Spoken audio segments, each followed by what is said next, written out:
नमस्कार, आप देख रहे हैं हमारा खास बुलेटिन देवभूमि। मैं हूं आपके साथ ऋतु तिवारी पोखरियाल। बुलेटिन की शुरुआत करेंगे देहरादून में मुख्यमंत्री पुष्कर सिंह धामी से। मुख्यमंत्री कैंप कार्यालय में नेता प्रतिपक्ष यशपाल आर्य के नेतृत्व में किसानों और चीनी मिल के श्रमिकों ने मुलाकात की। मुख्यमंत्री कैंप कार्यालय में बाजपुर के किसान जनप्रतिनिधि और चीनी मिल के श्रमिकों के एक प्रतिनिधिमंडल सीएम से मिला तो उन्होंने मुख्यमंत्री से बाजपुर चीनी मिल की सह इकाई असवानी को लीज रेंट पर न दिए जाने का अनुरोध किया है। इस संबंध में ज्ञापन भी दिया। इस दौरान किसानों ने अपनी बातें रखी। चीनी मिल में होने वाली समस्याओं से भी सीएम धामी को अवगत कराया। वहीं सीएम धामी ने किसानों को आश्वासन दिया है बाजपुर चीनी मिल की सह इकाई असवानी को लीज रेंट और PPP मोड पर दिए जाने से पूर्व किसानों के हितों को लेकर सभी पहलुओं को ध्यान में रखा जाएगा। साथ ही उन्होंने कहा कि मुख्यमंत्री के नेतृत्व में राज्य सरकार किसानों के कल्याण के लिए सराहनीय कार्य कर रही है। राज्य में प्राकृतिक कृषि के क्षेत्र में उनकी संभावनाएं हैं, इसे राज्य में बढ़ावा मिलना चाहिए।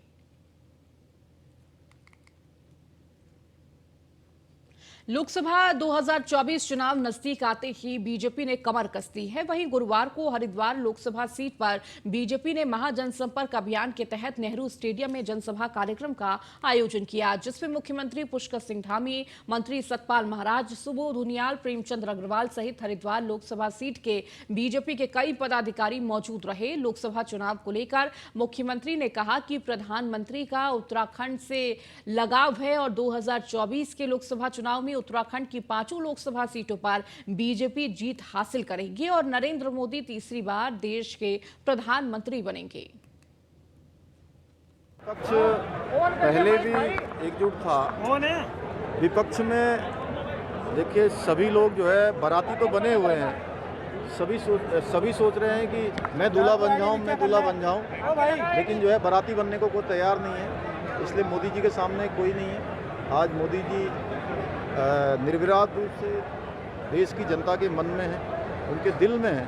उनके कामों की वजह से तो देश का हर नागरिक मोदी जी पर भरोसा करता है और इसमें कोई संदेह नहीं कि उत्तराखंड के अंदर जिस प्रकार से मोदी जी का यहाँ से लगाव है, जिस प्रकार से उनका रिश्ता है, यहाँ से एक तरफा 5 की 5 लोकसभा सीटें भारतीय जनता पार्टी को मिलेंगी और पहले से ज़्यादा अंतर से मिलेंगी। यूसीसी जो बाबा साहब भीमराव अंबेडकर जी ने जो संविधान बनाया था, उस संविधान में धारा 44 का जो प्रावधान है उसी के अनुरूप यूसीसी लाया जा रहा है। देश में सबके लिए एक समान कानून हो, इसकी मांग लंबे समय से उठती आई है। इसकी शुरुआत हमने देवभूमि उत्तराखंड से की है और जल्दी। कैबिनेट मंत्री सुबोध उनियाल ने ऋषिकेश में प्रेस कॉन्फ्रेंस की। इस दौरान सुबोध उनियाल ने केंद्र सरकार के 9 साल के विकास कार्यों का खुलकर बखान किया। कहा 9 साल में मोदी सरकार ने कई ऐतिहासिक काम किए हैं जो सीधे सीधे जनता से जुड़े हैं। करोड़ों लोगों को आयुष्मान योजना का लाभ देकर यहां की सरकार ने उन्हें बेहतर चिकित्सा सुविधा उपलब्ध कराई है। वहीं उज्ज्वला योजना के तहत महिलाओं ने गैस सिलेंडर उपलब्ध कराए, करोड़ों लोगों के बैंक खाते खोले गए।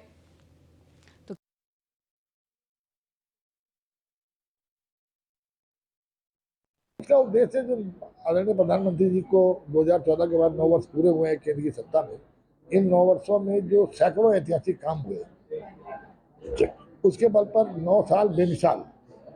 जिस तरह आप देखें आयुष्मान योजना के माध्यम से 40 करोड़ लोगों के स्वास्थ्य की चिंता सरकार ने की ताकि गरीब व्यक्ति आर्थिक अभाव में दम न तोड़ दे। इसके साथ साथ जो उज्ज्वला योजना के माध्यम से महिला मातृशक्ति को जिस तरह से 7 करोड़ से ज़्यादा गैस कनेक्शन उपलब्ध कराए गए हों, करोड़ लोगों का खाता। वहीं 3 जुलाई को सैन्य धाम में अमर जवान ज्योति का शिलान्यास किया जाएगा। इस कार्यक्रम की रूपरेखा तैयार करने के लिए कैबिनेट मंत्री गणेश जोशी ने अफसरों के साथ बैठक की है। गणेश जोशी का कहना है कि अमर जवान ज्योति के शिलान्यास के अवसर पर मुख्यमंत्री पुष्कर सिंह धामी, राज्यपाल गुरमीत सिंह, CDS अनिल चौहान भी शामिल होंगे। आपको बताते चले कि दिसंबर महीने के अंत तक सैन्य धाम बनकर तैयार हो जाएगा। हालत में इस साल के अंत तक सैन्य धाम को पूरा करेंगे। देश के प्रधानमंत्री नरेंद्र मोदी जी की परिकल्पना और प्रदेश के मुख्यमंत्री धामी जी का वो ड्रीम प्रोजेक्ट है और जिसको करने का सौभाग्य मुझे प्राप्त हुआ है। मैं लगातार उसकी मॉनिटरिंग कर रहा हूँ। अभी 3 तारीख को जितने शहीदों के आंगन की पवित्र मिट्टी हमने लेकर एकत्रित की थी, लेकर हम आए थे, 3 तारीख को अमर जवान ज्योति जो दिन रात जलती रहती है शहीदों के सम्मान में, उसका शुभारंभ, उसका शिलान्यास हम करने जा रहे हैं, जिसमें उनके पवित्र आंगन से लाई हुई मिट्टी को प्रतिस्थापित किया जाएगा, वीर नारियों के हाथों के द्वारा किया जाएगा। माननीय महामहिम राज्यपाल उसमें होंगे, माननीय मुख्यमंत्री जी उसमें होंगे, देश के CDS जनरल चौहान उसमें होंगे, हमारे प्रदेश के अध्यक्ष उसमें होंगे, और उस पवित्र मिट्टी को वहाँ पर प्रतिस्थापित किया जाएगा। और आज उसकी तैयारियों को लेकर हम उसमें जितने भी हमारी पवित्र नदियां हैं, गंगा, जमुना, सरस्वती, अलकनंदा, भगीरथी, सरयू, सभी नदियों का जल भी हम लेकर आ रहे हैं। भारतीय जनता पार्टी अब विवाद को देखते हुए देहरादून के रिंग रोड पर स्थित जमीन पर अपना नया दफ्तर नहीं बनाएगी। जमीन के सीलिंग में होने बावजूद रजिस्ट्री होने पर MDDA ने तत्कालीन प्रदेश अध्यक्ष बिशन सिंह चुफाल को नोटिस भेजते हुए जवाब तलब किया था। इस जमीन पर प्रदेश के नेताओं ने राष्ट्रीय अध्यक्ष JP नड्डा से भूमि पूजन कराया था। मामला सामने आने के बाद कांग्रेस ने BJP पर हमला बोलते हुए इसे लैंड जिहाद करार दिया था। जनता पार्टी ने आज से 10-12 साल पहले ज़मीन खरीदी, और कोई भी जब ज़मीन खरीदी जाती तो उसकी रजिस्ट्री देखी जाती है, उसका खसरा देखा जाता है, और जब रजिस्ट्री करते समय खसरा और रजिस्ट्री देखी गई तो उस व्यक्ति के नाम पे थी जिस व्यक्ति से भारतीय जनता पार्टी ने ज़मीन खरीदी है। अब चूँकि ADM ने उन पे हमको एक नोटिस भेजा है, उसका जवाब दिया गया है। अब ये देखना पड़ेगा कि उस व्यक्ति के नाम पे, उस खसरे के नाम पे वो कैसे हो। सम्मान करते हैं, न्यायालय के सम्मान के तहत जब तक उसमें निर्माण कार्य बाधित है, वंचित है, तब तक हम करेंगे नहीं, और हम नई जमीन तलाश रहे हैं और नई जमीन पे ही हमारा कार्यालय बनेगा। वहीं सीलिंग की भूमि खरीद कर विवादों में फंसी भारतीय जनता पार्टी को कांग्रेस ने अब बुरी तरह घेर लिया है। कुछ दिनों पूर्व कांग्रेस ने इसे भारतीय जनता पार्टी का जहां लैंड जिहाद बताया था, तो वहीं अब पुरानी विवादित भूमि को छोड़कर नई भूमि तलाशने पर भारतीय जनता पार्टी ने नेताओं के बयान पर कांग्रेस ने इसे सीधे सीधे सत्ता का दुरुपयोग बताया है। कांग्रेस प्रवक्ता गरिमा दसौनी ने मुताबिक जानकारी के बावजूद विवादित जमीन खरीदकर BJP ने सस्ता का बेचा इस्तेमाल किया है। उत्तराखंड भाजपा के द्वारा लैंड जिहाद का एक बड़ा मामला सामने आया है। अपनी सत्ता का दुरुपयोग करते हुए 6 नंबर पुलिया पर चाय बागान की सीलिंग एक्ट के तहत प्रतिबंधित भूमि जो कि खरीदी नहीं जा सकती, उसको अपनी पावर का बेजा इस्तेमाल करते हुए खरीदा गया। और अब क्योंकि सीलिंग एक्ट के तहत वहाँ कार्यालय नहीं बन सकता, इसलिए भाजपा अब अपने कार्यालय के लिए नई ज़मीन तलाश रही है। सवाल यहाँ ये उठता है कि जब पहले से ही पता था कि वो ज़मीन सीलिंग एक्ट के अंतर्गत आती है और वहाँ ज़मीन खरीदना वर्जित है, तो फिर भाजपा ने अपनी कौन सी शक्ति का इस्तेमाल करके वहाँ ज़मीन। उत्तराखंड में पहली बार राष्ट्रीय स्तर पर आयोजित होने वाले स्वास्थ्य चिंतन शिविर को लेकर तैयारियां तेज कर दी गई हैं। स्वास्थ्य मंत्री डॉक्टर धन सिंह रावत के दिशा निर्देश के बाद उत्तराखंड के स्वास्थ्य सचिव डॉक्टर R राजेश कुमार अधिकारियों के साथ लगातार इस विषय को लेकर बैठक कर रहे हैं। उत्तराखंड के स्वास्थ्य सचिव डॉक्टर R राजेश कुमार ने बताया कि 14, 15 और 16 जुलाई को उत्तराखंड की राजधानी देहरादून में यह आयोजन किया जाएगा। इसमें 2 दिनों तक लगातार चिंतन बैठक की जाएगी और तीसरे सभी अधिकारी फील्ड विजिट करेंगे। इस चिंतन शिविर में देश के सभी राज्यों के स्वास्थ्य मंत्री, प्रमुख सचिव, स्वास्थ्य सचिव और अपर सचिव स्वास्थ्य भी शामिल होंगे। उन्होंने बताया कि इसके लिए भारत सरकार के साथ एजेंडा तैयार किया जा रहा है। आज देखिए, स्वास्थ्य चिंतन शिविर 14, 15 और 16 जुलाई को आयोजित होगा उत्तराखंड देहरादून में, और इसमें समस्त स्टेट्स के जो माननीय स्वास्थ्य मंत्रीगण हैं वो इसमें प्रतिभाग करेंगे, और जो secretaries, principal secretaries, additional chief secretaries जो स्वास्थ्य विभाग की जिम्मेदारी कमान संभाल रहे हैं वो लोग भी इसमें प्रतिभाग करेंगे, और mission directors of national health mission ये लोग भी रहेंगे। 2 दिन का प्रोग्राम रहेगा और तीसरा दिन फील्ड विजिट होगा। तो जो एजेंडा है, मुद्दा है, वो भारत सरकार के साथ हम बैठ के उसको तैयार कर रहे हैं। लोकसभा चुनाव से पहले सरकार जनता के बीच पहुंचने के लिए तरह तरह के कार्यक्रम कर रही है। सरकार जनता के द्वारा कार्यक्रम के तहत हरिद्वार बहादुराबाद विकास खंड की ग्राम पंचायत हिम्मतपुर पहुंचे। जिलाधिकारी धीराज सिंह गर्ब्याल ने ग्रामीणों की समस्याएं सुनी और इस समस्याओं के जल्द निराकरण कराने के भरोसा भी दिया। 1300 परिवारों का ये गांव है और इसमें लगभग आबादी 6800 के करीब है। आज इस गांव में हम लोग सरकार जनता के द्वार कार्यक्रम के अंतर्गत जो रोस्टर हमने जारी किया है उसके हिसाब से मुझे इस गांव में आज इस कार्यक्रम के अंतर्गत लोगों की समस्याओं को सुनना था। और गांव में जो समस्या मुख्यतः है इनकी, जैसे राशन कार्ड को लेके हैं, शौचालय को लेके हैं, पेंशन को लेके हैं, तो इसमें जितने भी एप्लीकेशंस हैं वो हमने छटवा ली हैं। जो अभियान चल रहा है सरकार जनता के द्वार, ये बहुत अच्छा है। और हमारे जहाँ डीएम साहब जो हैं आए हैं, तो हमने उन्हें बहुत सारी अपनी जो समस्या हैं, मेन समस्या वो लिख के दी हैं। एक हमने चुनाव में भी हमने कहा था कि हमें एक आर्य कन्या इंटर कॉलेज चाहिए, तो हमने डीएम साहब को वो भी कहा है। और हमारे यहाँ शमशान घाट की जो समस्या थी वो भी कहा है, और राशन कार्डों की समस्या है वो भी डीएम साहब को हमने लिख के दी है।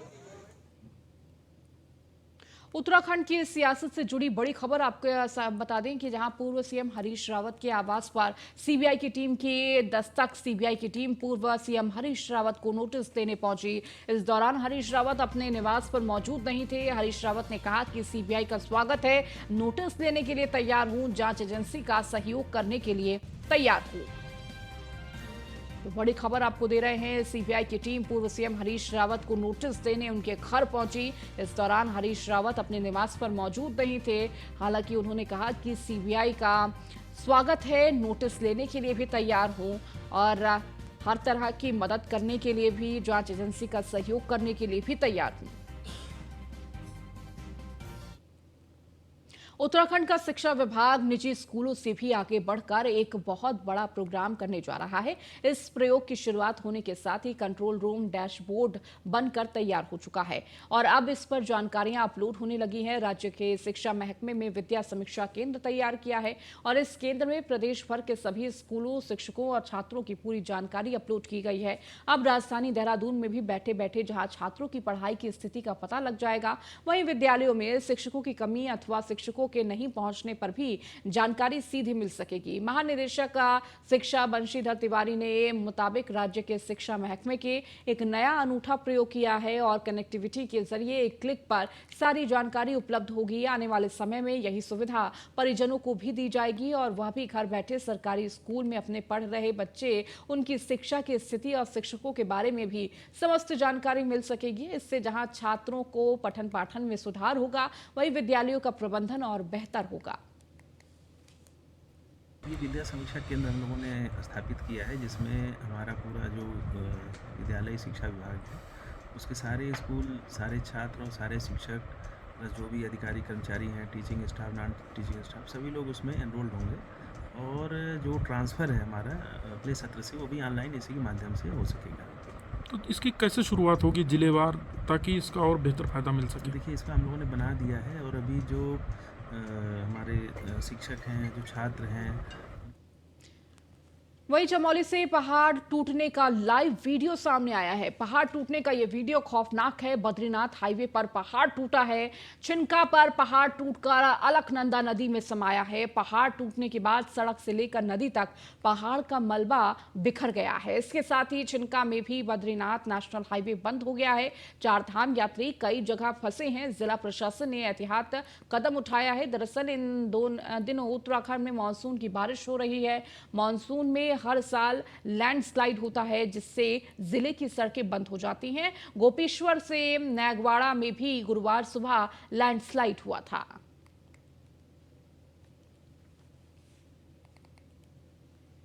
अल्मोड़ा जिले में मानसून की दस्तक को देखते हुए जिला प्रशासन ने आपदा से निपटने की तैयारी तेज कर दी है।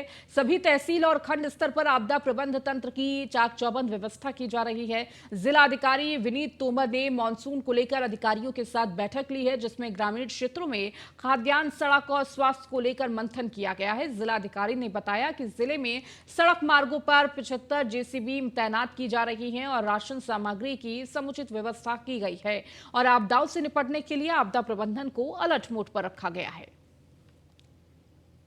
मानसून की तैयारी हमारी पूरी हो चुकी है। लगभग 75 के आसपास जैसे ही हमारी पीएमजीएसवाई और पीडब्ल्यूडी की तैनात की जा चुकी है। 24 आवर की ड्यूटी हम लगा चुके हैं। इरिगेशन और जल संस्थान, जल निगम और यूपीसीएल जितने हमारे विभाग हैं सभी 24 आवर अलर्ट मोड पे भी हैं। और जो हमारे रिमोट एरियाज़ रहते हैं, राशन की दुकानें रहती हैं जहाँ पर राशन पहुँचाते हैं हम 3 महीने का, वो सब हमारा पहुँच चुका है। तो हम अब पूरी तरह से तैयार हैं अगर कोई भी ऐसी स्थिति उत्पन्न कभी भी होती है। टिहरी में रसोई गैस के सिलेंडर ले जा रहे ट्रक में भीषण आग लग गई है। आग लगने की ये घटना कांडीखाल मगरों के पास हुई है। सिलेंडर के ट्रक में लगी आग से 40 सिलेंडर फट गए। धमाकों की आवाज के साथ गैस सिलेंडर दूर दूर जाकर गिरे। स्थानीय लोगों द्वारा आग को बुझाने के काफी प्रयास किए गए, लेकिन आग इतनी भीषण थी कि लोग इसे नहीं बुझा पाए। गैस सिलेंडर से भरा पूरा ट्रक आग की चपेट में आ गया। देखते ही देखते ट्रक जलकर खाक हो गई। बड़ी मुश्किल से ट्रक में बैठे ड्राइवर और परिचालन ने अपनी जान बचाई। बताया जा रहा है कि यह ट्रक रसोई गैस सिलेंडर लेकर घनसाली की तरफ जा रही थी।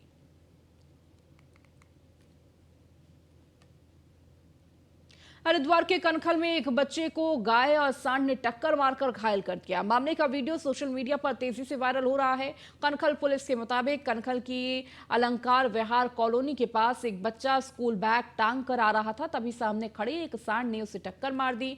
पास में खड़ी एक गाय ने भी उसे कुछ देर में टक्कर मारी। बचाने आए एक व्यक्ति को भी टक्कर मारकर नीचे गिरा दिया।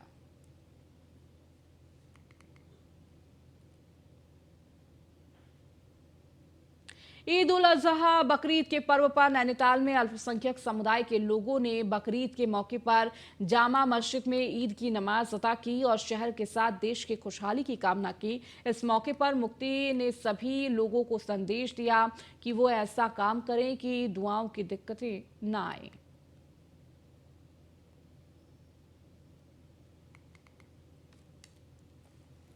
अमन का, शांति का, प्यार मोहब्बत का, भाईचारगी का, हमदर्दी का यही संदेश दिया गया है ताकि लोग प्यार और मोहब्बत के साथ, हमदर्दी के साथ अपना खुशियाँ एक दूसरे को बांटें, प्यार और मोहब्बत से त्यौहार मनाएं, अपने किसी अमल से किसी को तकलीफ़ ना पहुँचे, अपने लिए, अपने मुल्क के लिए, अपने मुल्क के रहने वालों के लिए, सबके लिए प्यार और मोहब्बत का पैगाम दिया गया कि सब प्यार और मोहब्बत से रहे और एक दूसरे के साथ हमदर्दी का मामला करे, एक दूसरे की ज़रूरत में काम आए, दूसरे की तकलीफ़ का सबब का या परेशानी का सबब न बने। ये मैसेज भी दिया है कि कुर्बानी इस तरह से करे कि किसी भी भाई को अल्मोड़ा में भी ईद उल अजहा का त्यौहार मनाया गया। इस मौके पर बड़ी संख्या में ईदगाहों और मस्जिदों में लोगों ने ईद उल अजहा की नमाज अता की। नमाज के बाद लोगों ने एक दूसरे को गले मिलकर ईद की मुबारकबाद दी।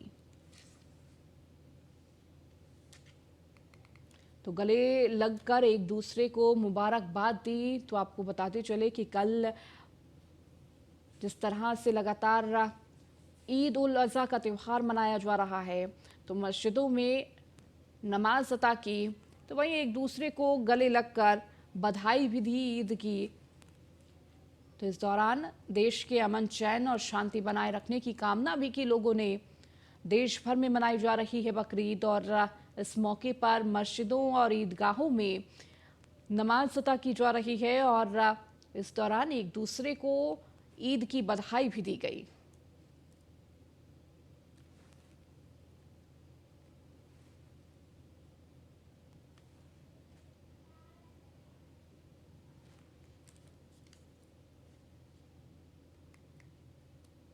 खबरों में आगे बढ़ेंगे। हरदोई में स्वास्थ्य सेवाओं की पोल खुली। मेडिकल कॉलेज में फर्श पर पड़े मरीज का वीडियो वायरल हो रहा है। इमरजेंसी वार्ड में घंटों फर्श पर पड़ा रहा मरीज। इमरजेंसी वार्ड में लोग बने रहे मूक दर्शक। डिप्टी सीएम ब्रजेश पाठक का गृह जिला है हरदोई। न्यूज़ 1 इंडिया ने नहीं करता वायरल वीडियो की पुष्टि, लेकिन किस तरह से ये वीडियो सामने आया जहां पर फर्श पर मरीज किस तरह से पड़ा हुआ मिला, तो बीमार किस तरह अस्पताल है ये नजर आ रहा है।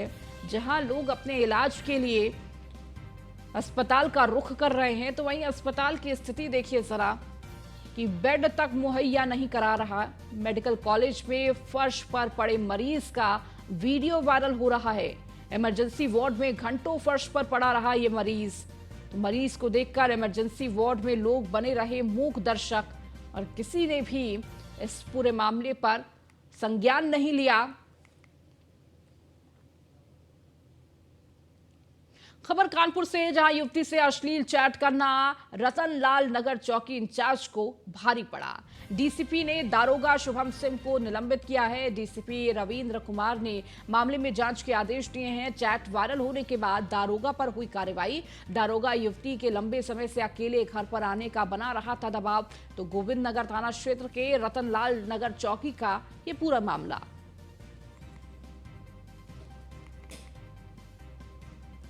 तो अश्लील चैट करना दारोगा को पड़ा भारी। युवती से अश्लील चैट करना चौकी इंचार्ज को भारी पड़ा। थाना गोविंद नगर क्षेत्र के एक सब इंस्पेक्टर का एक चैट सोशल मीडिया के माध्यम से प्राप्त हुआ है, जिसमें उनके द्वारा एक महिला से अभद्रता से बात की जा रही है। इसमें प्रथम दृष्टया जांच से आरोपों की पुष्टि हो रही है, जिसकी वजह से प्रारंभिक जांच सब इंस्पेक्टर के अगेंस्ट की जा रही है और सब इंस्पेक्टर को डीसीपी साउथ सर के द्वारा सस्पेंड भी कर दिया गया है। थाना गोविंद नगर। खबर मुजफ्फरनगर से है, जहां नई मंडी कोतवाली क्षेत्र के ग्रैंड प्लाजा मॉल में मामूली बात को लेकर युवकों को दो गुट आपस में भिड़ गए। दोनों गुटों में जमकर मारपीट हुई, जिसका वीडियो वायरल हो रहा है।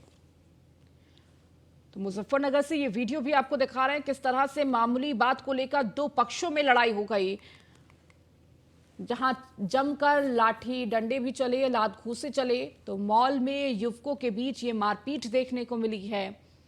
मुजफ्फरनगर का ये पूरा मामला है। खबर बांदा से, जहां पिता को बचाने में दो बेटों की जान चली गई। करंट लगने से पिता और दो बेटों की मौत हो गई है। एक घर में 3 मौत से परिवार में कोहराम मचा। बेबरो कोतवाली के परसोली गांव की ये पूरी घटना है। तो बाबेरू कोतवाली की ये घटना है, जहां पर पिता को करंट से बचाने में दो बेटों की भी जान चली गई। तो पिता और दो बेटों की इस दौरान मौत हो गई है करंट की चपेट में आने से। जहां एक ही परिवार से 3 लोगों की मौत के बाद परिवार में कोहराम।